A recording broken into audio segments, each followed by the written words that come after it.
2025年9月27日，星期六，只有我能引领你们度过这场狂风暴雨。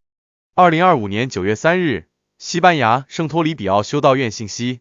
哦，我的孩子，我被钉在这十字架上，是为了赦免你的罪，为了你的救赎。这已经近了，非常近了，我亲爱的孩子们，为了世上所有真心爱我的孩子们。因此，孩子们皈依我，皈依他们的救主，自有拥有是如此重要。因为时候已近，我再来的日子很快就要到了。只有少数孩子对我有真正的、真实的信心，但许多孩子却沉溺于无常之中。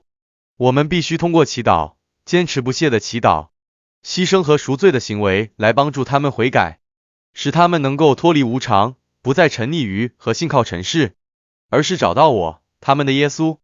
我如此爱他们，将自己交托给我，信靠我，真正的将他们的心和生命交给我。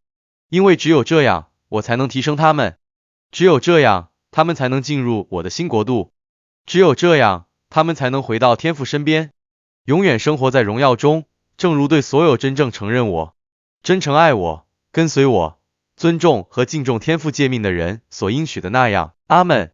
亲爱的孩子们，你们在这里，在圣托里比奥圣殿，你们会找到我十字架的碎片，它是神圣的，因为我，你们的耶稣，曾在其上受难，所以要怀着虔诚和敬畏之心寻找这个地方，并相信并信赖我，你们的耶稣，我是如此爱你们。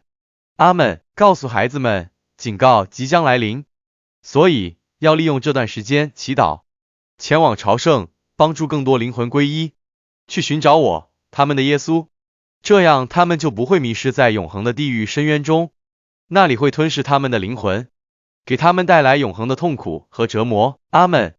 亲爱的孩子们，祈祷吧，为你们的兄弟姐妹祈祷吧。